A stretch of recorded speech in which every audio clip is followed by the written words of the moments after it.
Anak ni Vandolph Quezon na si Vito Quezon gustong sundan ang legacy ng kanyang lolong si Dolphy.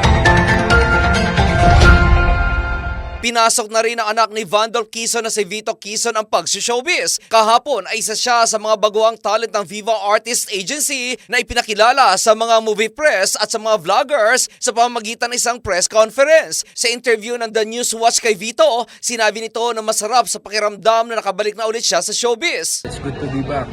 Matagal-tagal din po nag-stop, lalo na batang edad pa lang po. And syempre po masarap sa pakiramdam dahil magagawa ko ulit yung gusto kong ginagawa ay yung magpasaya ng mga tao at magpangiti ng mga tao. Ayon sa aktor, gusto niyang sundan ang legacy na naiwan ng kanyang lolo na si Dolphy. Yung pa rin po yung sinusundan yung legacy dahil syempre kilala po ang Quezon sa bilang mga komedyante po pero hindi po agad naiisip ng mga tao na kaya rin ni lolo magpaiyak, kaya rin niya sa action and sa mga romantic movies po. And para sa akin po, yun yung gusto kong ituloy at ipakita sa tao na we're not just comedy and we can do other things. Dahil a good actor po, hindi lang naman magaling sa isang genre. Katunayan ay aliw na aliw ang kanyang mga kasamahan at ang mga movie press dahil sa mga nakakatuwang hirit ito sa ginanap na press con. Si Kuya Ivan po, si John Lloyd Cruz po. Bakit? Ba't si Lloyd? Kasi po di ba po pag nagpapatawa siya, pogi pa rin.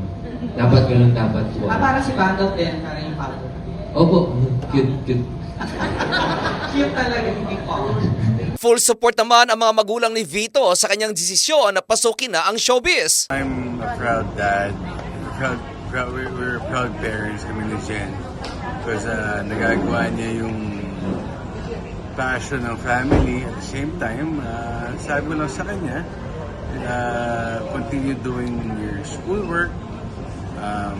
Try to get another goals, graduate.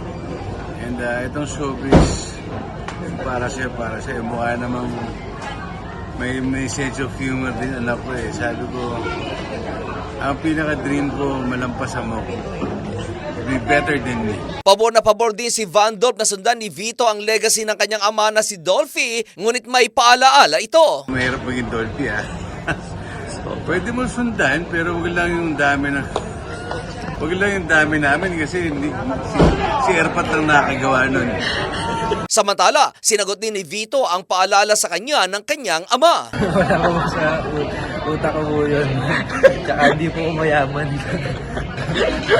Kailangan mo na ng project bago yung mga ganang bagay. At iyan aking balita, ako si Attorney and you are watching The News Watch.